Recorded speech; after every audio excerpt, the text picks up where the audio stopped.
Hello, എല്ലാവർക്കും podcast by Nisha ജോർജിന്റെ special എപ്പിസോഡിലേക്ക് സ്വാഗതം.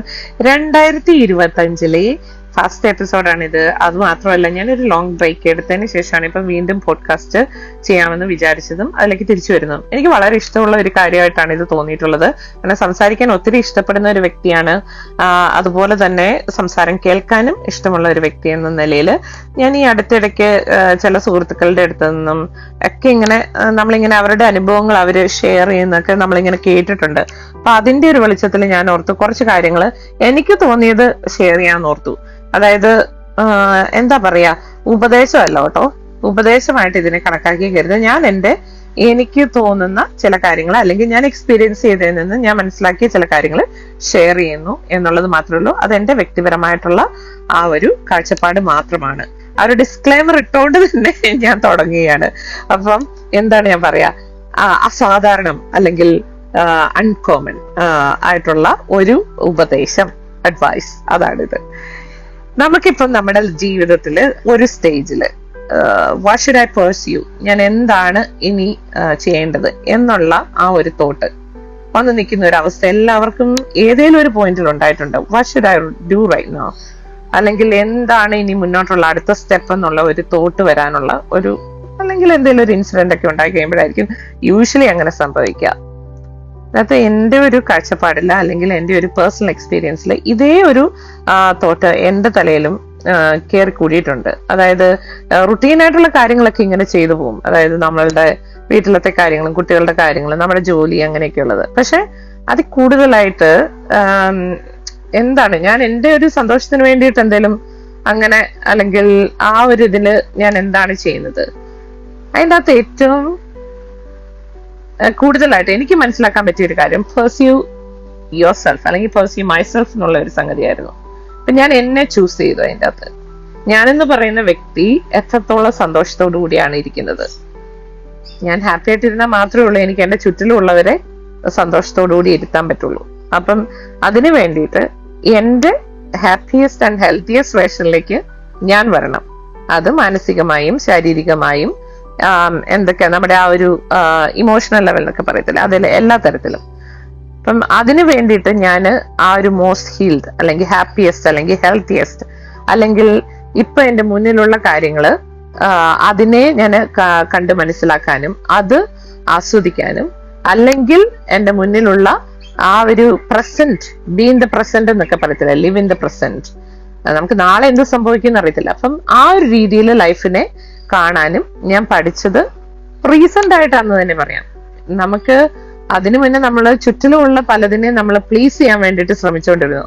അതിന്റെ ഇടയ്ക്ക് എനിക്ക് എന്താണ് വേണ്ടതെന്ന് ചിന്തിക്കാനുള്ള ആ ഒരു തോന്നല് ഉണ്ടായിട്ടില്ല. എനിക്ക് മനസ്സിലായത് പെർസ്യൂ യുവർ സെൽഫ് എന്നുള്ള ഒരു ഫാക്ടറാണ് ഏറ്റവും ഇമ്പോർട്ടന്റ് ആയിട്ടുള്ളത്. അത് നമ്മൾ ചെയ്തു കഴിഞ്ഞാൽ നമുക്ക് ചുറ്റിലും ഉള്ളവരെയും അതേ രീതിയിൽ നമുക്ക് കാണാനും പറ്റും, നമ്മൾ ഹാപ്പി ആയിരിക്കും. അതുപോലെ തന്നെ നമുക്ക് മറ്റുള്ളവരുടെ ഒരു പീപ്പിൾ പ്ലീസിങ് പേഴ്സണെ കഴിഞ്ഞും കൂടുതൽ കുറച്ചുകൂടെ ഓരോ കാര്യങ്ങളെ പ്രാക്ടിക്കലായിട്ട് അപ്രോച്ച് ചെയ്യാനും കുറച്ചുകൂടെ ലോജിക് അപ്ലൈ ചെയ്തിട്ട് കാര്യങ്ങൾ ചെയ്യാനുള്ള ഒരു ഒരു മാനസികമായിട്ടുള്ള ആ ഒരു അവയർനെസ് നമുക്ക് തന്നെ ഉണ്ടാവും. നമുക്ക് തന്നെ ഒരു സെൽഫ് റെസ്പെക്ട് അല്ലെങ്കിൽ ഒരു സെൽഫ് റിയലൈസേഷൻ ഒക്കെ ഉണ്ടാകുന്ന ആ ഒരു അവസ്ഥ എന്ന് വേണമെന്നുണ്ടെങ്കിൽ പറയാം. അതായത് becoming the confident version of my self അല്ലെങ്കിൽ ആരാന്നുണ്ടേല്. അപ്പം അതിന്റെ അടുത്ത് നമുക്ക് എന്താണ് ഇനി അടുത്ത സ്റ്റെപ്പ് എന്നുള്ളത് നമ്മുടെ മുന്നിലേക്ക് താനെ വന്നോളും. അതായത് ഞാൻ ഈ ഒരു കോൺഫിഡന്റ് ആയ അല്ലെങ്കിൽ നല്ല രീതിയിൽ ആ ഒരു എൻ്റെ ഒരു അവസ്ഥ എന്താന്ന് മനസ്സിലാക്കി ഈ എൻ്റെ മാനസികമായ ആ ഒരു സന്തോഷവും എൻ്റെ ആരോഗ്യത്തിനും ഞാൻ പ്രയോറിറ്റി കൊടുത്ത് മുന്നോട്ട് പോകുമ്പോൾ എൻ്റെ മുന്നിൽ വഴികൾ താനെ വരും. ആ ഒരു സംഗതി ആണ് എനിക്ക് മനസ്സിലാക്കാൻ സാധിച്ച ഒരു കാര്യം. ഈ ഒരു കുറെ നാളുകൾ ഇങ്ങനെ മാറി നിന്ന് കഴിഞ്ഞപ്പം എനിക്ക് തോന്നിയ ഒരു കാര്യമാണിത്. ഇപ്പം ഫോർ എക്സാമ്പിൾ ഇവിടെയൊക്കെ ഈ ലോക്കൽ പബ്ബുകളുണ്ട്. ഞാനിപ്പോ ഓസ്ട്രേലിയയിലെ മെൽബണിലാണല്ലോ.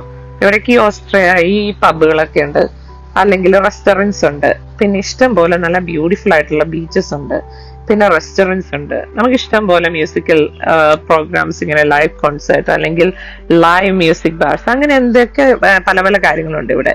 അപ്പൊ ഇടയ്ക്കൊക്കെ അതിന് പോവുകയും അങ്ങനെയുള്ള ഇവന്റ്സ് അറ്റൻഡ് ചെയ്യുക, B part of the community, അല്ലെങ്കിൽ സോഷ്യലൈസ് ചെയ്യുക. ചിലപ്പോൾ സുഹൃത്തുക്കളുടെ കൂടെ ആയിരിക്കും, ചിലപ്പോൾ തന്നെ ആയിരിക്കും പോകുന്നത്. ഇങ്ങനെ ചെറിയ ചെറിയ കാര്യങ്ങളിലൊക്കെ ഇങ്ങനെ ഞാൻ തന്നെ എഫേർട്ട് ഇട്ട് പോകാൻ തുടങ്ങി. കാരണം ഇതൊന്നും ഞാൻ പണ്ട് അത്ര ചെയ്തിട്ടുള്ള കാര്യങ്ങളല്ലായിരുന്നു. അങ്ങനെ തന്നെ പോകാനൊക്കെ ഭയങ്കര മടിയുള്ള ഒരാളായിരുന്നു ഞാൻ. പക്ഷെ ഇങ്ങനെയുള്ള കാര്യങ്ങളിൽ ഇപ്പൊ എനിക്ക് തന്നെ പോകാനാണെന്നുണ്ടെന്നുണ്ടെങ്കിലും, ഒരു മ്യൂസിക്കൽ ഇവന്റ് ആണെന്നുണ്ടെങ്കിലും, ഒരു ലോക്കൽ ബാറിൽ പോയി അവിടെ ഒരു ലൈവ് മ്യൂസിക് കേൾക്കാൻ പോകാനാണെന്നുണ്ടെങ്കിലും, ഇപ്പൊ എനിക്ക് അങ്ങനെ ഒരു തോട്ടോ അങ്ങനെ ഒന്നും ഇല്ല. അയ്യോ എന്നാ വിചാരിക്കും, മറ്റുള്ളവർ എന്നാ വിചാരിക്കും, അങ്ങനെ ഒരു തോട്ടില്ല. കാരണം I am prioritising myself and what I want is that making me happy. എനിക്കിത് സന്തോഷം ഉണ്ടാക്കുന്നുണ്ടെങ്കിൽ of course I don't want to lose it. ആ ഒരു അപ്രോച്ചാണ് ഞാനിപ്പോ എടുക്കുന്നത്. And it's working out very well for me. Why don't you guys try it or give it a go if someone is struggling? ആരെങ്കിലും struggle ചെയ്യുന്നുണ്ടെങ്കിൽ help തരിക. അത് പ്രയോറിറ്റിയാണ്. കാരണം നമുക്കറിയാം, ഈ അടുത്ത കാലങ്ങളിൽ നമ്മുടെ നാട്ടില്, പ്രത്യേകിച്ച് കേരളത്തിൽ നടന്ന ചില സംഭവങ്ങൾ നമുക്കറിയാം. വളരെ വേദനാജനകമായ സംഭവങ്ങളാണ്. അപ്പൊ ഇതുപോലെയുള്ള കാര്യങ്ങള് എന്ന് പറയുമ്പോഴത്തേക്ക് അതിന് കുറെ അതർ ഫാക്ടേഴ്സ് ഉണ്ട്. അതിനെപ്പറ്റി ഞാൻ പറയുന്നില്ല, കാരണം എല്ലാവർക്കും അതിനെപ്പറ്റി അറിയാവുന്ന കാര്യങ്ങളാണ്. നമ്മുടെ ചുറ്റിലും ആരെങ്കിലും ആ രീതിയിൽ സ്ട്രഗിൾ ചെയ്യുന്നുണ്ടെങ്കിൽ ബി ദെയർ ഫോർ ദം. നിങ്ങൾ കൂടുതൽ ഉപദേശങ്ങളൊന്നും അവർക്ക് കൊടുക്കേണ്ട കാര്യമില്ല. കാരണം അവരൊരു അഡൽട്ട് ആണ്. But at least B A supportive person. ഒരു കേൾക്കാൻ വേണ്ടിയിട്ട് ഒരു ഇയർ കൊടുക്കുക എന്ന് പറയുന്ന ഒരു സംഗതി, അല്ലെങ്കിൽ നമ്മുടെ ലൈഫിലത്തെ ഒരു 5 അല്ലെങ്കിൽ 10 മിനിറ്റ് ഒരു വ്യക്തിയുടെ ലൈഫിൽ ഏറ്റവും എക്സ്പെൻസീവ് ആയിട്ടുള്ള കാര്യമാണ് അവരുടെ ടൈം എന്ന് പറയുന്നത്. നമ്മുടെ ആ ഒരു ടൈം നമ്മൾ വേറെ ആൾക്ക് ഒരു 10 മിനിറ്റ് ഒരാൾക്ക് വേണ്ടിയിട്ട്, അവരെ കേൾക്കാൻ വേണ്ടിയിട്ട് കൊടുക്കുന്നുണ്ടെന്നുണ്ടെങ്കിൽ നമുക്ക് അവരോട് ചെയ്യാൻ പറ്റുന്ന ഏറ്റവും വലിയ കാര്യമാണ്. അതായത് if someone is struggling, just listen to them. ഇനിയിപ്പോ അവർക്കൊന്നും പറയാനൊന്നും ഇല്ലെങ്കിൽ നിങ്ങളുടെ പ്രസൻസ് മതി. At least be there for them. ആ ഒരു സംഗതി അവരോട് നമുക്ക് ചെയ്യാൻ പറ്റുന്ന ഏറ്റവും വലിയ കാര്യമാണ്. കാരണം പല ഡിഫിക്കൽട്ട് ആയിട്ടുള്ള സിറ്റുവേഷനും കുറച്ചുകൂടെ ലഘൂകരിക്കാൻ വേണ്ടിയിട്ട് ഇങ്ങനെയുള്ള കാര്യങ്ങൾ സ്വാധീനം ചെലുത്തും. അത് മാത്രമല്ല, അങ്ങനെ സ്ട്രഗിൾ ചെയ്യുന്ന വ്യക്തികളെ സമൂഹത്തിൽ നിന്ന് മാറ്റി നിർത്താതെ അവരെ ചേർത്ത് പിടിച്ച് അവർക്ക് വേണ്ട സപ്പോർട്ട് ചെയ്യാൻ വേണ്ടിയിട്ട് ശ്രമിക്കുന്ന ഒരു സമൂഹമായിട്ട് മാറുക. അതുപോലെ തന്നെ ഇപ്പം ആ സമീപകാല സംഭവം, അതിൻ്റെ അകത്ത് ഒരു കുട്ടി മൈനറായിട്ടുള്ള ഒരു കുട്ടിയായിരുന്നു, അവരുടെ മൂത്ത കുട്ടി. അത് നമുക്ക് അറിയാം. പക്ഷെ നമ്മൾ വിചാരിക്കണം, ആ ഒരു കുട്ടിയുടെ ഒരു ഏജ് എന്ന് പറയുന്നത് എപ്പോഴും കൺസിഡർ ചെയ്ത് വേണം നമ്മൾ, ഏത് കുട്ടിയാണെന്നുണ്ടെങ്കിലും ആ ഒരു പ്രായം കണക്കിലെടുത്ത് വേണം നമ്മൾ അവരുമായിട്ടുള്ള ആ ഒരു ഇടപെടൽ എന്ന് പറയുന്നത്. അതിപ്പോ സമൂഹത്തിന്റെ ആണെന്നുണ്ടെങ്കിൽ, ഈ സമൂഹം എന്ന് പറയുന്നത് നമ്മൾ ഓരോരുത്തരുമാണ്. നമ്മൾ കൊടുക്കുന്ന ഒരു മെസ്സേജ് ഉണ്ട്. അതായത് സിറ്റുവേഷൻ അറിയാതെ നമ്മൾ ഓരോന്ന് വിളിച്ചു പോകുമ്പോൾ ആ കുട്ടിക്കുണ്ടാകുന്ന ഒരു അവസ്ഥയെ പറ്റി ആലോചിക്കണം. ആ ഒരു മാനസികാവസ്ഥ മനസ്സിലാക്കി വേണം സമൂഹം എന്ന് വിളിക്കുന്നത് നമ്മളും പെരുമാറാൻ. അപ്പൊ അങ്ങനെയുള്ള ചെറിയ ചെറിയ കാര്യങ്ങളൊക്കെ ചെയ്യുന്നത് നല്ലതായിരിക്കും എന്ന് എനിക്ക് തോന്നി. ആ ഒരു ഇൻസിഡന്റ് വന്നപ്പോൾ ഞാനൊരു നോട്ട് എഴുതണം എന്നൊക്കെ കരുതിയതായിരുന്നു, അല്ലെങ്കിൽ ഒരു പോസ്റ്റ് ഇടണം എന്നൊക്കെ കരുതിയതാണ്. പക്ഷെ നടന്നില്ല. പക്ഷെ ഞാൻ ഓർത്ത് ഇതിനോടൊപ്പം അതുകൂടി ഒന്ന് ആഡ് ചെയ്ത് പറഞ്ഞേക്കാന്ന് തോന്നി.